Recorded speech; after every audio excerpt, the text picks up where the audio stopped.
Alright, so in this video we're going to take these beautiful fabrics, which are the Flower Shop fabrics from Clothworks, and we're going to turn them into our Garden Party Quilt.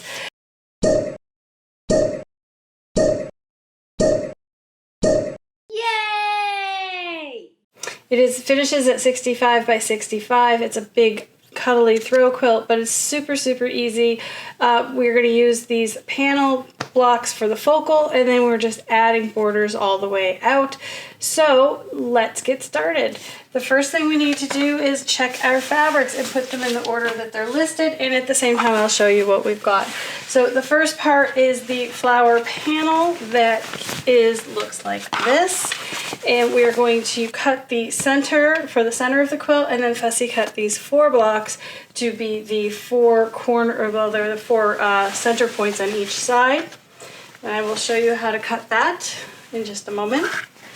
And then the rest of the quilt is made from these really pretty florals, and how I'm going to put them in order. So this is fabric A, the tossed buds in pink are fabric B, we have the stripe in blue, which actually looks more purpley, that is fabric C. We have the stripe in pink, which is fabric D. We have the floral toss with purple and cream, which looks like that. And we have the packed flowers multi, which is that one. And then last but not least, oh, wait a minute, hold on a minute. Floral toss purple cream is that guy, that one. Then we have the packed flowers in multi, and then finally the daisies in purple. So now that we have all our fabrics in order, we're going to go ahead and get cutting. The first thing is going to be the panel. Before we get into this too far though, I do want to stress you will need the Garden Party pattern to make this quilt. This is more of an overview of how it goes together, but this has all your measurements and all your instructions on how to make it. And the Garden Party pattern is available at our website, the Whimsical Workshop, and I will put a link below. Now that we got that out of the way, the other thing is these fabrics, again, are from Clothworks. They are called Flower Shop, and for a limited time there are fabric kits available through Keepsake Quilting, and I will also put that link below. But it's also in stores now, so you just look at the date on the video, and if it's within 6 months to a year of the video, you'll probably be able to find it.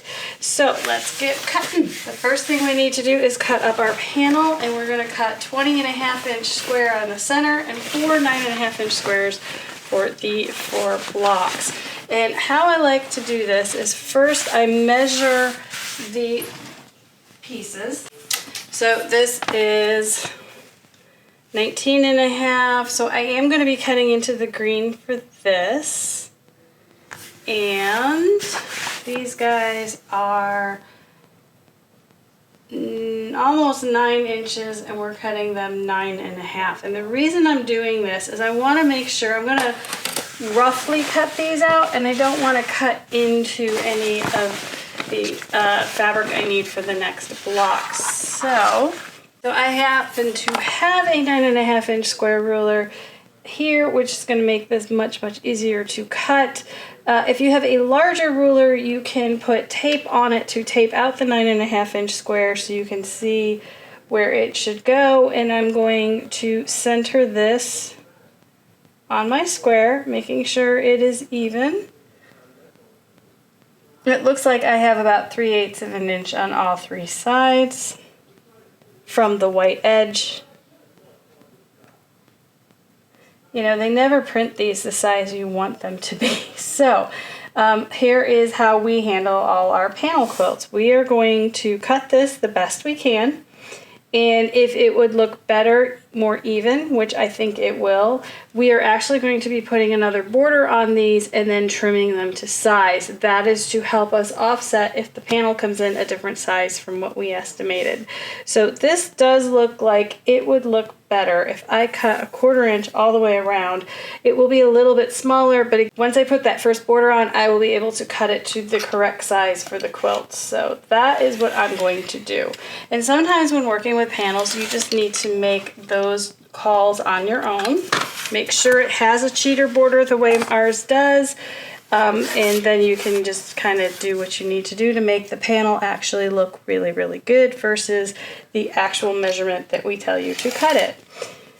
All right, without all that being said, there is my first one. And like I said, we ended up cutting this more 9 1/4 than 9 1/2, and that's not very even, so let's straighten that out.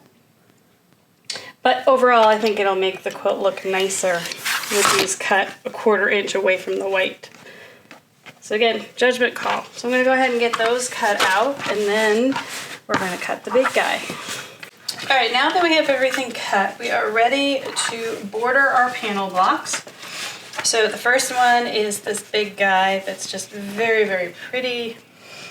And I think it does have a direction. It looks like it does, because the leaves are on the bottom.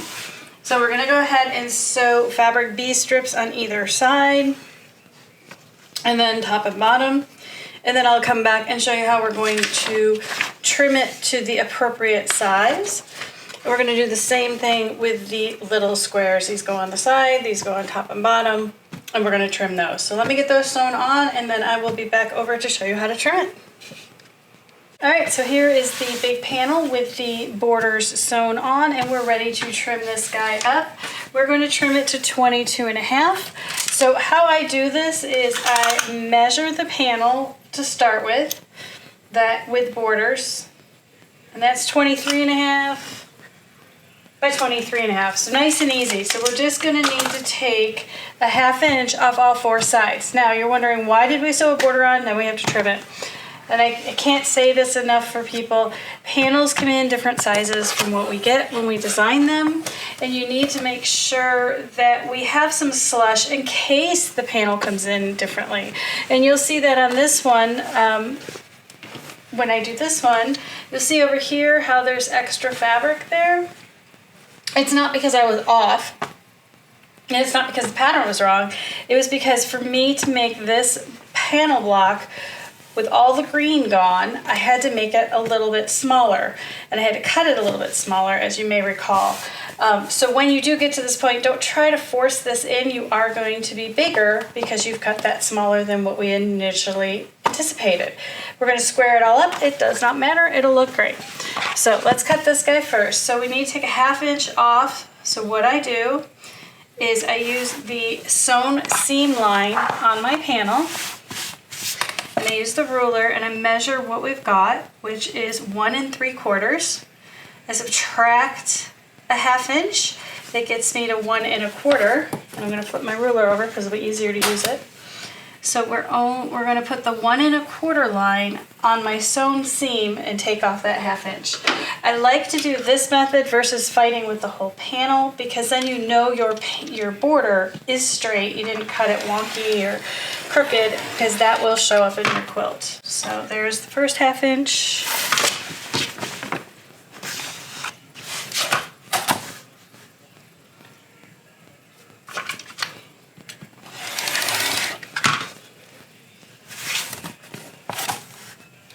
And that measures 22 1/2, which is what we need. Mark the center point of an 11 1/2 inch square, which is 5 1/2 is, no, they're not. Right? 5 1/2 gets me to 11. Yep, that's right. If you ever question it, check it. 5 3/4. So I have the little arrows on the two 5 3/4. I'm going to align those arrows now with my center marks. And when they're both aligned, when that's aligned and that's aligned, still double checking that my cut will be straight.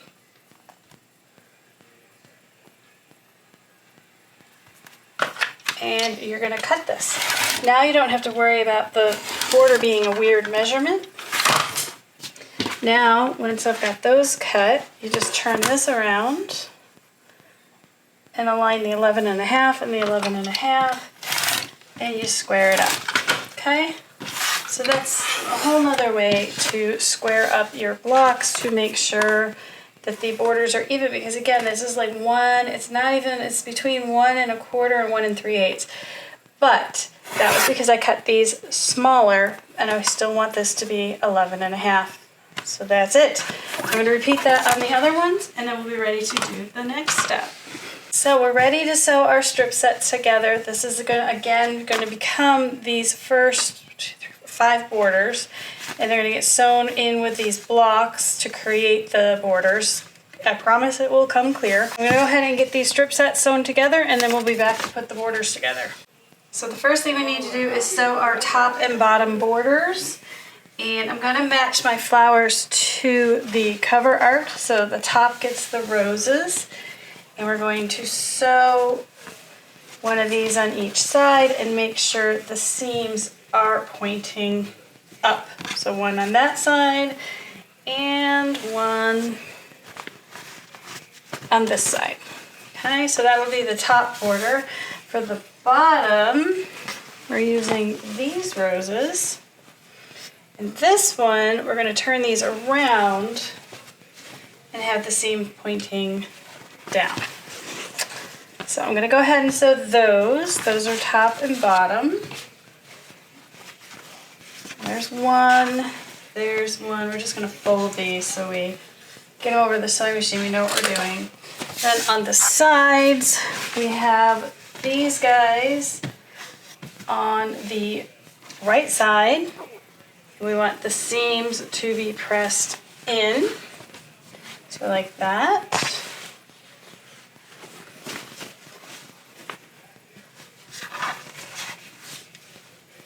And then the last border is the daisies. And we want those seams pressing out. So I'm going to go ahead and sew these on and come back, and we will be ready to add these to our center block.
And then we want to make sure we keep the flowers upright, so this gets flipped over and centered and pinned.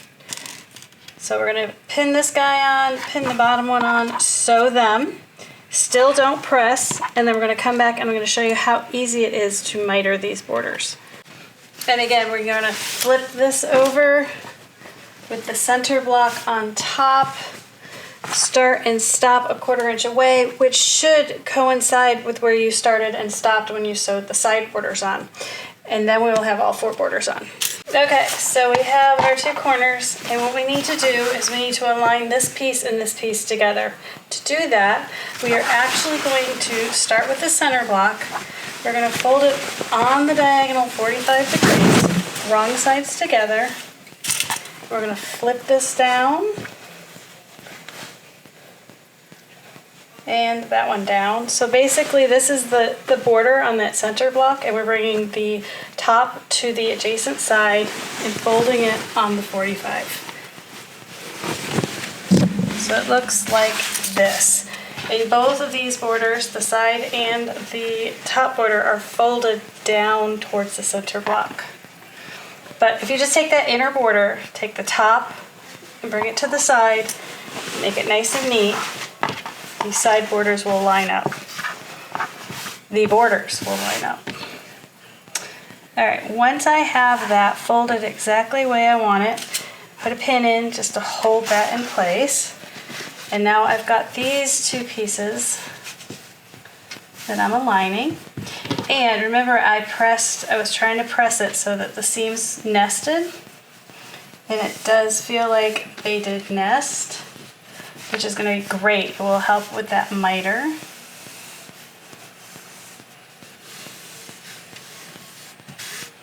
Okay, now that that's nice and smooth and even, I'm going to put some pins in to hold the two borders together.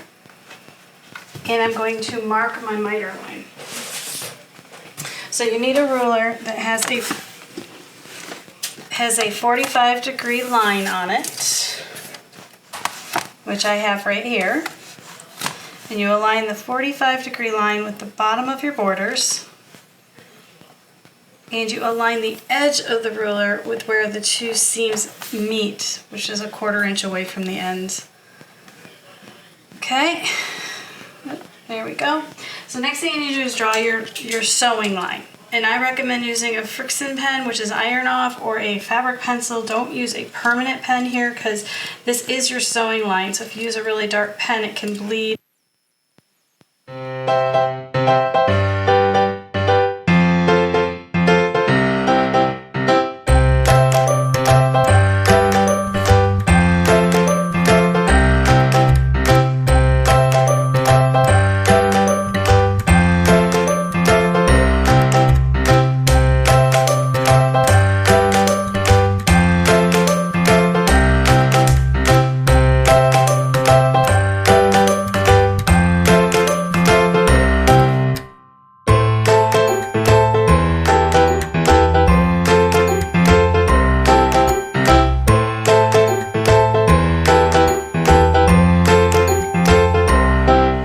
So here it is all pressed. When I do press the borders, I press it out and then I press the miter to one side, and that is the center done. Now I'm going to go ahead and add the final 3 borders. They are just straight sewn borders, nothing special about those. So I'll get those on and show you what it looks like at the end. Okay, so we got our garden party quilt back from Monica Kroom. It's all done. She quilted wildflowers all over the quilt using a very light gray thread that blends in with all the pretty pastel colors. If you ever have to quilt a quilt with lots of pastels, gray is the way to go. I hope you've enjoyed the tutorial on how to fussy cut this panel from Clothworks Flower Shop collection, as well as how to do a multi-strip mitered border on the side.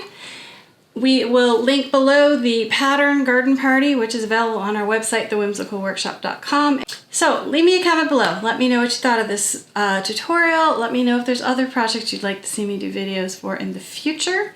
And make sure you like and subscribe and hit the bell so you're notified every time we drop a video. As always, I thank you for joining us and have a good night.